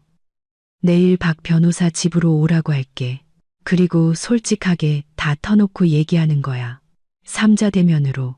나도 불효자라는 소리는 듣고 싶지 않지만 그렇다고 당신이 피해보는 건 더는 못 참겠어. 우리 가정을 지켜야 해. 다음 날 아침 민준 씨는 박 변호사에게 전화를 걸었습니다. 그는 또한 두 누나인 미니 씨와 미나 씨에게도 문자를 보내 중요한 일이 있으니 저녁에 집으로 와달라고 부탁했습니다. 그는 모든 가족이 지켜보는 가운데 일을 처리해서 나중에 누구도 저희에 대해 험담할 수 없게 만들고 싶었습니다. 저는 오후에 반차를 내고 집에서 준비를 했습니다. 거실을 깔끔하게 정리하고 모든 증거 서류를 테이블 위에 보기 좋게 펼쳐 놓았습니다. 마치 실제 재판에 들어서는 것처럼 긴장되었습니다. 하지만 이번에는 제가 정의의 저울을 쥔 사람이었습니다. 저는 벽에 걸린 결혼사진 속 행복하게 웃고 있는 우리 부부의 모습을 보며 누구에게도 이 행복을 빼앗기지 않겠다고 다짐했습니다. 저녁 7시 정각, 아파트의 공기는 활시위처럼 팽팽했습니다. 남편과 저, 시어머니, 민석, 그리고 민준 씨의 두 누나인 미니 씨, 미나 씨와 박 변호사까지 모든 사람이 모였습니다. 시어머니는 소파 중앙에 앉아 험악한 표정을 짓고 있었습니다. 그녀는 민준 씨가 누나들을 부른 것이 저에게 집을 양보하라고 압박하기 위함이라고 생각하는 듯 꽤 자신만만한 태도였습니다. 민석은 어머니 옆에 앉아 불안하게 눈을 굴리며 이따금씩 어머니에게 귓속말을 했습니다. 민준 씨가 정중하게 입을 열었습니다. 누나들, 그리고 박 변호사님, 와주셔서 감사합니다. 최근 저희 집에 불미스러운 일이 많았습니다. 주로 이 집 문제와 민석이 결혼 문제 때문인데요. 오늘 변호사님과 가족들이 모두 지켜보는 앞에서 모든 것을 명확하고 단호하게 정리하고 싶습니다. 큰 누나인 미니 씨가 말했습니다. 무슨 일이기에 이렇게 심각하게 사람을 불렀어? 엄마 말로는 올케가 아주 못되게 굴면서 엄마를 구박한다던데 사실이야? 제가 대답하기도 전에 시어머니가 끼어들었습니다. 사실이고 말고 제가 지집이라고 유세 떨면서 이 늙은 어미를 사람 취급도 안 해. 이제 민석이가 장가가는데 집이 필요하다는데 죽어도 못 주겠다고 버티잖아. 동생이 총각으로 늙어 죽길 바라는 거지. 박 변호사는 침착하고 전문적인 태도로 안경을 고쳐 쓰고 서류 가방을 열었습니다. 그는 부드럽게 미소 지으며 말했습니다. 안녕하십니까, 어머님, 그리고 가족 여러분. 저는 민준 씨와 서연 씨의 법률 대리를 맡은 박 변호사라고 합니다. 우선 모든 분의 이해를 돕기 위해 재산 관련 법규 몇 가지를 설명해 드리겠습니다. 시어머니는 입을 삐쭉 내밀었습니다. 법은 무슨 법? 이 집에서는 내가 법이야. 집안 법이 나라 법보다 무서운 줄 알아. 박 변호사는 동요하지 않고 침착하게 말을 이었습니다. 어머님, 저희는 헌법과 법률에 따라 살아가고 있습니다. 가정 내에서도 법은 지켜져야 합니다. 제가 사본을 가지고 있는 이 등기부 등본에 따르면 이 아파트는 오직 김서연 씨 단독 소유입니다. 박 변호사는 등기부 등본 사본을 들어 모두에게 보여주었습니다. 이 재산은 혼인 전에 형성되었으며 서연 씨의 부모님께서 서연 씨 개인에게 증여한 것입니다. 2014년 개정된 민법 제830조에 따라 이는 아내의 고유 재산에 해당합니다. 남편인 민준 씨는 이 재산을 처분할 권리가 없으며 당연히 어머님이나 민석 씨는 이 집에 대해 어떠한 권리도 주장할 수 없습니다. 민석이 우겼습니다. 하지만 형수님이 우리 형이랑 결혼했으니까 부부 공동 재산 아니에요? 어떻게 그렇게 칼같이 따로따로 계산해요? 박 변호사는 고개를 저었습니다. 부부 공동 재산은 혼인 기간 중에 형성된 재산을 의미합니다. 혼인 전 고유 재산은 여전히 개인의 재산입니다. 서연 씨가 자발적으로 공동 재산으로 편입하지 않는 한 말이죠. 제가 알기로 서연 씨는 그런 내용의 문서에 서명한 적이 없습니다. 따라서 법적으로 서연 씨에게 집을 양보하거나 명의를 이전하거나 분할하라고 요구하는 것은 모두 불법입니다. 만약 누군가 폭력이나 협박을 사용하여 서연 씨에게 강요할 경우 그 사람은 공갈죄로 형사처벌을 받을 수도 있습니다. 형사처벌이라는 말에 민석의 얼굴이 하얗게 질렸습니다. 시어머니는 말을 잃었습니다. 그녀는 법이 이렇게까지 명확할 줄은 몰랐던 것입니다. 이성적으로 불리해지자 그녀는 억지를 부리기 시작했습니다. 나는 법 같은 거 몰라. 나는 사람 사는 도리밖에 몰라. 형이 잘 살면 동생을 챙겨줘야지. 그게 정이야. 너희처럼 그렇게 정없이 살면 하늘이 무서운 줄 알아야 해. 도리요. 그럼 어머님이 말씀하신 그 정에 대해서 제가 한번 말씀드려 볼까요? 저는 자리에서 일어나 테이블로 다가가 제가 공들여 준비한 두꺼운 파일철을 집었습니다. 저는 그것을 두 시누이 앞에 내려놓고 한 장 한 장 넘기기 시작했습니다. 형님, 아주버님, 이것 좀 보세요.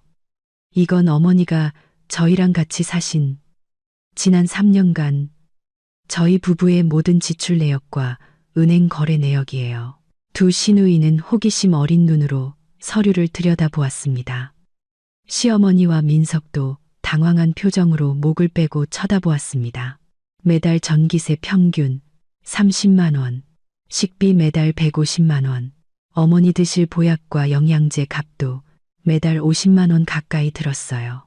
어머니 시골 경조사 때 챙겨드린 돈, 민석 씨한테 빌려준 돈은 포함하지도 않았어요. 총 3년간 저희 부부가 쓴 돈이 거의 1억 원에 달해요.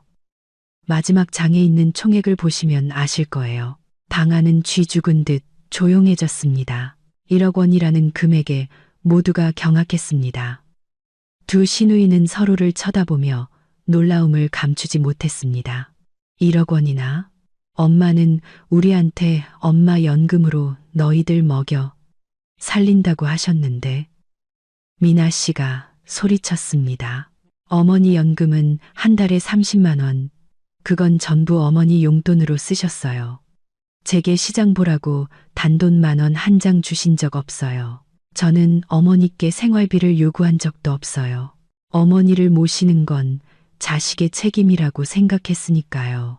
그런데 어머니는 저희를 먹여 살렸다고 동네방네 소문내시고 이제는 민석 씨 주려고 제 집까지 빼앗으려 하시네요. 형님, 아주버님, 이게 공평한가요? 저는 다음 페이지를 넘겼습니다. 거기에는 엉망이 된 방, 쓰레기통에 처박힌 옷들, 찌그러진 밥솥 사진, 그리고 시어머니가 드러누워 울부짖는 동영상이 있었습니다. 이게 어머니가 며느리를 대하는 방식이에요. 남의 방을 뒤지고 물건을 부수고 명의를 훼손하고. 형님들도 시집가 보셨으니 아시잖아요. 형님들이 제 입장이었다면 견딜 수 있었겠어요? 미니 씨는 동영상을 다 보고 나자 어머니 대신 창피한 듯 얼굴이 붉어졌습니다. 그녀는 어머니를 돌아보며 책망하는 목소리로 말했습니다. 엄마, 어떻게 이러실 수가 있어요? 엄마가 이렇게까지 하실 줄은 몰랐어요. 동생 부부가 엄마한테 이렇게 잘해드리고 부족한 거 없이 편하게 모셨는데 엄마는 오히려 올케를 괴롭히셨네요. 이건 엄마가 완전히 잘못하셨어요. 민석이 말에 넘어가신 거죠? 너도 마찬가지야. 젊은 놈이 일할 생각은 안 하고 맨날 엄마 치마폭에 쌓여서 이제는 형님 집까지 뺏으려고 해? 너 부끄럽지도 않니? 민석아? 미나 씨가 민석을 노려보았습니다. 두 누나에게 공격을 당하자 민석은 고개를 푹 숙인 채 아무 말도 하지 못했습니다. 시어머니는 동맹을 잃고 반박할 수 없는 증거 앞에 모든 것이 탄로나자 망연자실한 표정으로 옷자락만 만지작거렸습니다. 민준 씨가 말을 이었습니다. 그의 목소리는 슬펐지만 단호했습니다. 오늘 제가 모두를 부른 건 이 진실을 증명하기 위해서입니다. 저희 부부는 최선을 다했지만 그래서 저는 제 마지막 결정을 발표하겠습니다. 모두가 숨을 죽이고 민준 씨의 다음 말을 기다렸습니다. 내일부터 민석이는 제가 얻어준 원룸으로 나가서 살아라. 나가서 독립하고 내 삶은 내가 알아서 책임져. 그리고 어머니, 만약 어머니께서 여기에 남고 싶으시다면 서연이를 존중하고 이 집의 규칙을 따라주셔야 합니다. 만약 그게 불편하시다면 시골로 내려가시거나 민석이와 함께 나가서 사세요. 생활비는 매달 보내드리겠습니다. 하지만 더 이상 저희 부부의 삶과 재산에 간섭하는 것은 용납하지 않겠습니다.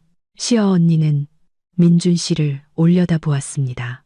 그녀의 눈에는 당혹감이 가득했습니다. 평소 온순하고 우유부단하던 아들이 오늘 이렇게까지 단호한 최후 통첩을 날릴 줄은 상상도 못했던 것입니다. 그녀는 자신이 졌다는 것을 법의 논리와 사람의 마음을 담은 명백한 증거 앞에 완벽하게 패배했다는 것을 깨달았습니다. 민준 씨의 선언 이후 거실은 여전히 쥐 죽은 듯 조용했습니다. 시어머니는 큰아들을 멍하니 쳐다보며 미동도 없이 앉아 있었습니다. 이 집에서 누리던 자신의 권력이 완전히 무너졌다는 사실을 아직 받아들이지 못하는 듯 했습니다. 그 침묵을 깬 것은 큰 누나 미니 씨였습니다. 그녀는 자리에서 일어나 어머니 앞으로 다가가 실망 가득한 목소리로 말했습니다. 엄마, 솔직히 너무 실망스러워요. 아빠 일찍 돌아가시고 엄마 혼자 우리 삼남매 힘들게 키우셨죠. 평생 그 은혜 잊지 않고 살 거예요. 하지만 그 은혜가 자식의 행복을 짓밟을 권리가 될 수는 없어요. 민준이는 착하고 올케는 성실해요. 엄마는 복에 겨운 줄도 모르고 계셨던 거예요. 미나 씨가 경멸 어린 눈빛으로 민석을 쳐다보며 말을 이었습니다. 너도 마찬가지야, 민석아. 나는 네가 몇 년 사회생활하면서 좀 철이 들었을 줄 알았는데 여전히 엄마 치마폭에 숨은 애송이구나. 형이랑 형수님 돈으로 형수님 집으로 장가갈 생각이었어. 가은 씨 복이, 그쪽 집안 복이 부끄럽지도 않니? 만약 그 집에서 네가 이렇게 사기쳐서 결혼하려 한 걸 알면 가만히 있겠어. 민석은 고개를 숙인 채 중얼거렸습니다. 저는 그냥 잠깐 빌리려고 했던 건데. 잠깐 빌려? 잠깐 빌리려는 놈이 집주인 옷을 내다 버리고 여자친구 데려와서 방 인테리어 바꿀 궁리를 해? 누굴 속이려고 들어? 누나가 말하는데 남자는 제 힘으로 벌어서 먹고 사는 거야. 헛된 꿈은 꾸지도 마. 내일부터 당장 나가서 살아. 형이랑 형수님 좀 편하게 살게 해드려. 시어머니는 그제야 정신이 든 듯 와락 울음을 터뜨렸습니다. 하지만 이번에는 때를 쓰는 고함이 아니었습니다. 무력감과 수치심이 뒤섞인 울음이었습니다. 그녀는 두 딸을 보며 떨리는 목소리로 말했습니다. 너희도 저것들 편들어서 이 어미를 버리는 거냐? 나는 이제 늙어서 살 날도 얼마 안 남았는데. 엄마, 그만하세요. 죽는다는 말로 협박하지 마시고요. 우리는 누구 편드는 게 아니에요. 옳은 편을 드는 거지. 엄마가 명백히 잘못하셨는데 우리가 어떻게 엄마 편을 들어요. 민준이네 집에서 밥해주고 청소해주고 넓고 좋은 집에서 편하게 사셨으면 됐지. 뭘 더 바라세요? 그렇게 좁아 터진 원룸에서 민석이랑 살고 싶으시면 그렇게 하세요. 우린 안 말려요. 미니 씨가 단호하게 말을 잘랐습니다. 박 변호사는 모든 상황이 정리되었다고 판단하고 조용히 서류 가방을 닫았습니다. 어머님 그리고 가족 여러분, 법적으로나 도의적으로 모든 것이 명확해졌습니다. 민준 씨와 서연 씨는 자신의 재산과 주거 공간에 대해 온전한 결정권을 가지고 있습니다. 원만하게 정리되기를 바랍니다.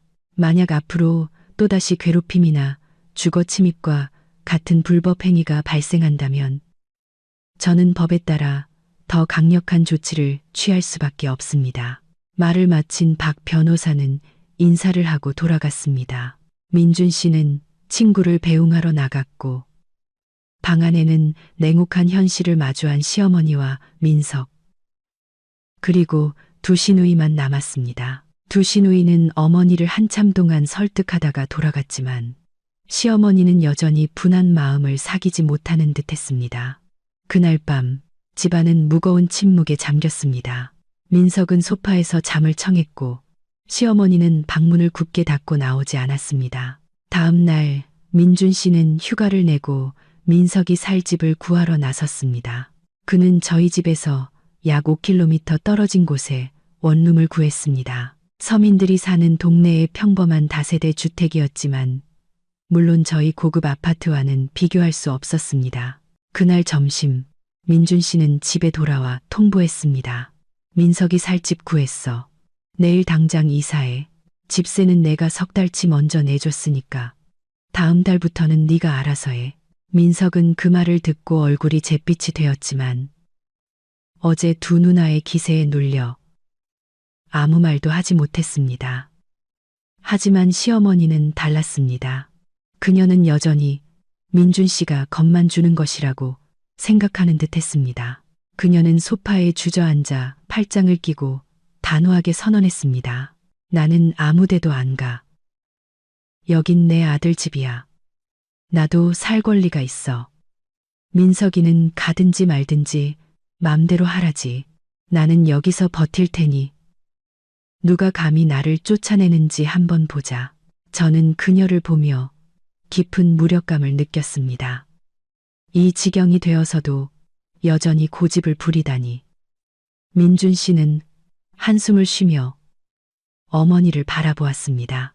어머니, 제가 말씀드렸잖아요. 어머니가 여기 남으셔도 돼요.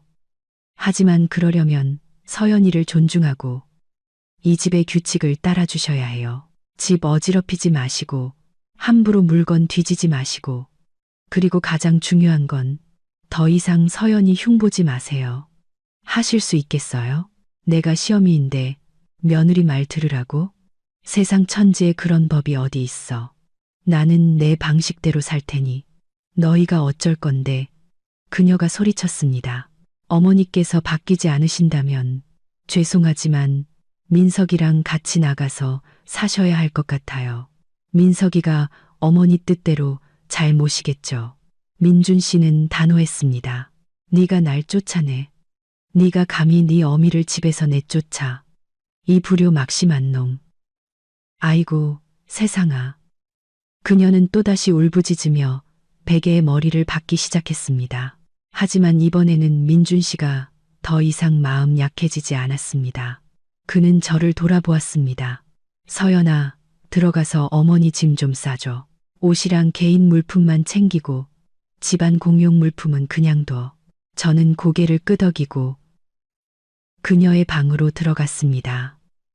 시어머니는 그걸 보고는 달려와 제 팔을 붙잡았습니다. 내 물건에 손대지 마. 나 안 가. 차라리 여기서 죽을 거야. 제가 방에 들어갈 수 있도록 민준 씨가 어머니를 꽉 붙잡아야 했습니다. 그 신랑이 하는 모습에 마음이 아팠지만 여기서 멈출 수 없다는 것을 알았습니다.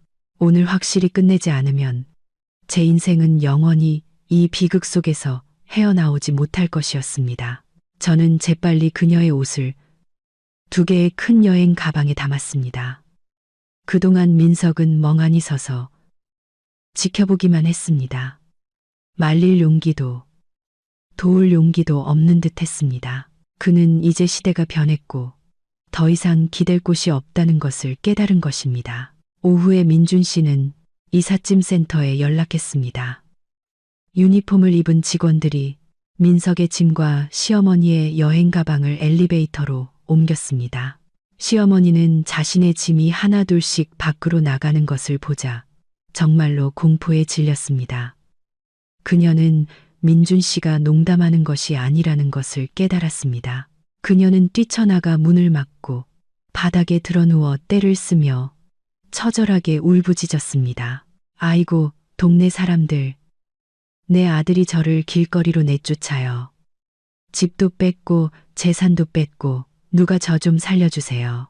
이웃들이 다시 문을 열고 쳐다보았지만 이번에는 그저 혀를 차며 고개를 젓고는 문을 닫아버렸습니다. 이미 2층의 모든 사람들은 자초지종을 알게 되었고 어제의 소동 이후 그녀의 본성을 파악했기 때문에 더 이상 엮이고 싶어 하지 않았습니다. 민준 씨는 어머니 옆에 쭈그려 앉았습니다. 그의 목소리는 낮았지만 단호했습니다. 어머니, 일어나세요. 더 이상 스스로를 초라하게 만들지 마세요. 차가 아래서 기다리고 있어요. 안 가. 차라리 날 죽이고 내 시체를 끌고 나가. 그녀는 소리치며 테이블 다리를 꽉 붙잡았습니다.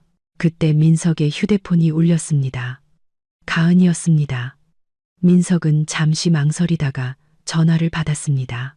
전화기 너머에서 무슨 말이 오갔는지는 모르지만 민석의 얼굴이 흑빛으로 변하며 더듬거렸습니다.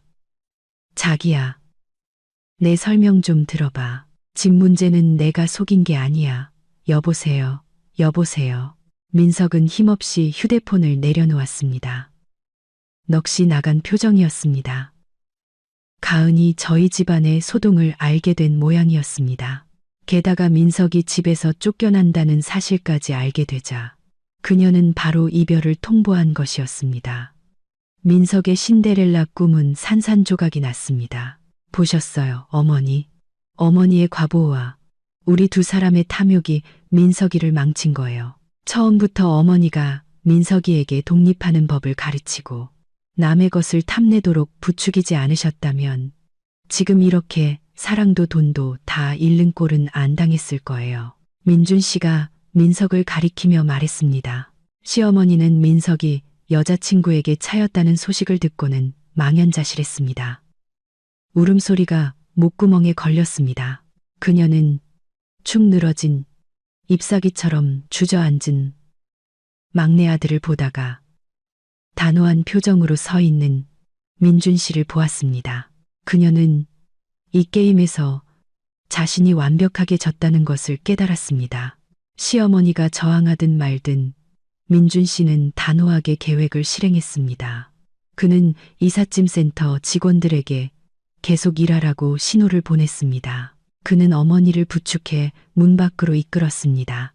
시어머니는 비틀거리며 발버둥 쳤고 입으로는 계속해서 저주를 퍼부었지만 아들의 힘을 이길 수는 없었습니다. 저는 그녀의 약과 신분증이 든 가방을 들고 뒤따랐습니다. 길고 어두운 복도를 따라 끌려가는 시어머니의 초라하고 흐트러진 뒷모습을 보니 마음 한구석이 짠해졌습니다. 하지만 이내 그녀에게 당했던 지난 세월, 엉망이 되었던 침실, 그녀가 퍼부었던 악담을 떠올리자 동정심은 순식간에 사라졌습니다. 이것은 그녀의 탐욕과 이기심이 치러야 할 대가였습니다. 아파트 1층에 도착하자 작은 용달차가 기다리고 있었습니다. 민석은 말없이 조수석에 올라탔습니다. 민준 씨가 택시 뒷문을 열고 어머니에게 타라고 했습니다. 시어머니는 끝까지 차에 타지 않으려고 버티며 아쉬움 가득한 눈으로 저희 아파트를 올려다보았습니다. 어머니, 타세요.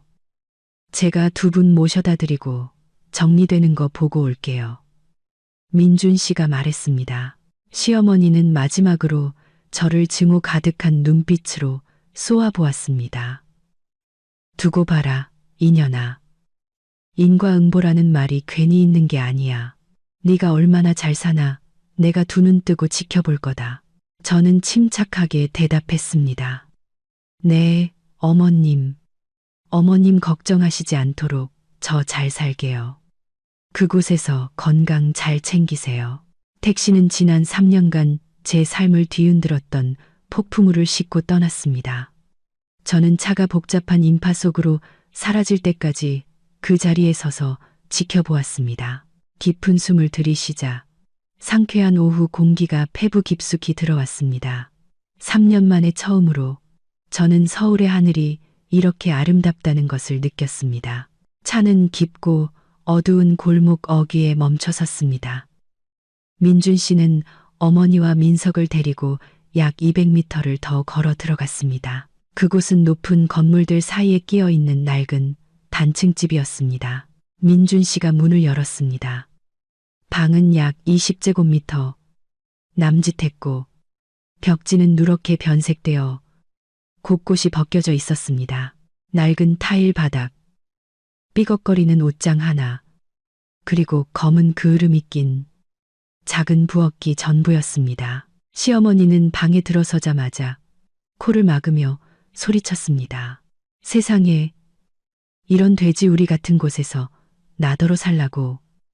이게 무슨 냄새야. 이렇게 더워서 어떻게 살아. 민석도 얼굴을 찌푸렸습니다. 형, 어떻게 이런 다 쓰러져가는 곳을 구했어. 에어컨도 없이 이렇게 더운데 어떻게 살아. 민준 씨는 여행 가방을 내려놓으며 차갑게 말했습니다. 싼 게 비지떡이지.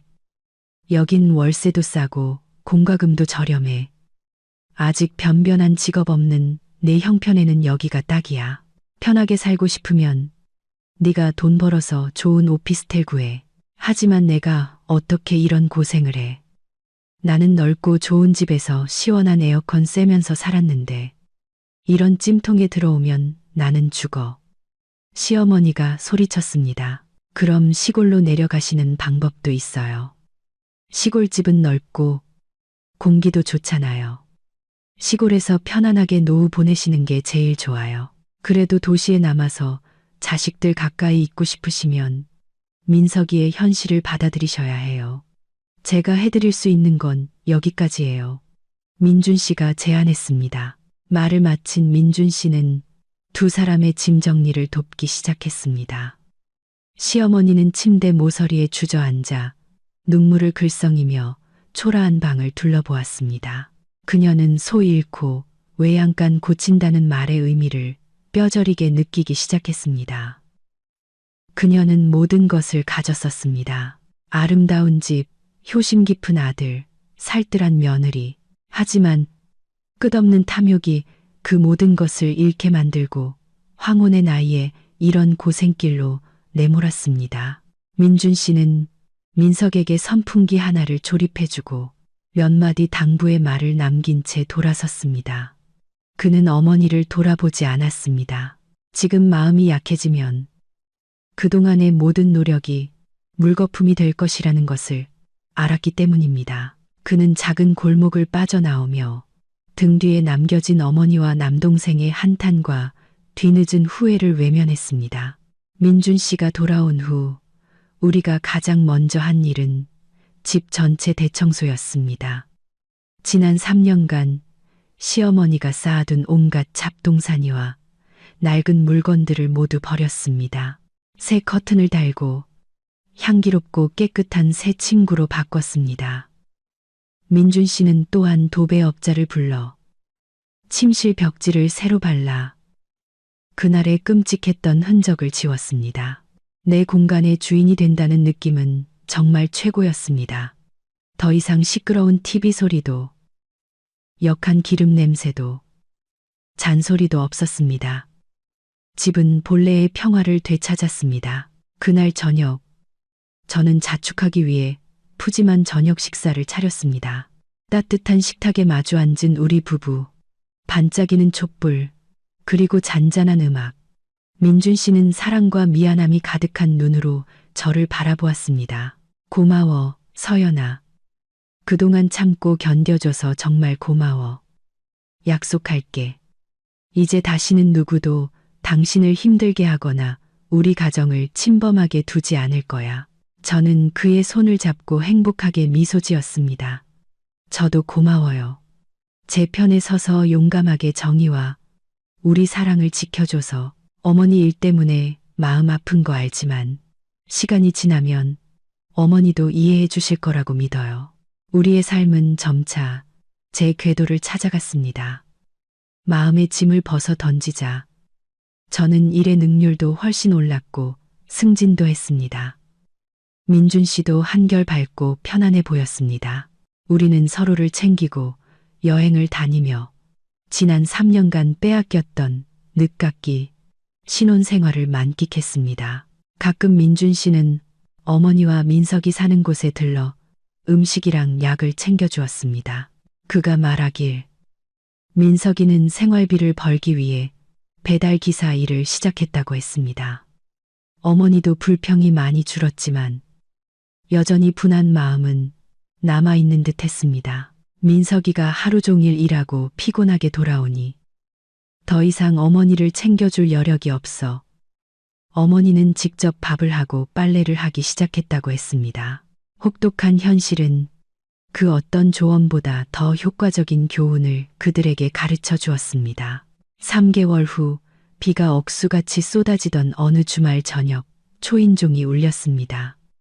문을 열자 흠뻑 젖은 시어머니가 작은 짐가방을 든 채 서 있어서 깜짝 놀랐습니다. 어머니, 이 시간에 웬일이세요? 민준 씨가 달려나와 물었습니다. 시어머니는 떨리는 목소리로 눈물을 글썽이며 말했습니다. 민준아, 엄마 좀 다시 데려가 주면 안 되겠니? 나 더는 못 살겠다. 그 집은 비가 새서 침대가 다 젖었어. 민석이는 맨날 늦게 들어와서 짜증만 내고 나한테 소리까지 지른다. 나 너무 힘들어. 아들아, 나 다시 데려가줘. 내가 집안일 다 할게. 아무것도 안 바랄게. 몇 달 전보다 훨씬 늙고 초췌해진 어머니의 모습을 보니 마음이 아팠지만 이성은 마음 약해져서는 안 된다고 속삭였습니다. 강사는 변해도 사람 본성은 변하지 않는다. 지금 그녀를 다시 받아들이면 과거의 비극은 반복될 것이고 우리의 모든 노력은 물거품이 될 것이었습니다. 민준 씨는 제 의견을 묻는 눈빛으로 저를 바라보았습니다. 저는 조용히 고개를 저었습니다. 민준 씨는 제 뜻을 이해하고 어머니를 소파에 앉히고 마른 수건을 가져다 주었습니다. 그리고 부드럽게 말했습니다. 어머니, 마음은 아프지만 어머니를 다시 모시고 살 수는 없어요. 규칙은 규칙이니까요. 저희 부부 생활이 이제 막 안정을 찾았는데 다시 그걸 깨고 싶지 않아요.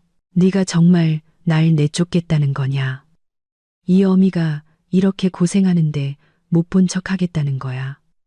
그녀는 울음을 터뜨렸습니다. 어머니를 외면하는 게 아니에요. 집이 낡아서 비가 새면 내일 당장 제가 좀 더 나은 곳으로 알아봐 드릴게요. 월세도 더 보태드리고요. 아니면 원하시면 시골집으로 모셔다 드릴게요. 집수리 싹 해서 편하게 사실 수 있도록 해드리고 사람 써서 어머님 돌봐드리도록 할게요. 하지만 이 집에서 다시 같이 사는 건 안 돼요. 민준 씨는 단호했습니다. 시어머니는 민준 씨의 단호한 태도와 침묵으로 동의하는 저를 보았습니다. 그녀는 이 집으로 돌아올 문이 영원히 닫혔다는 것을 깨달았습니다.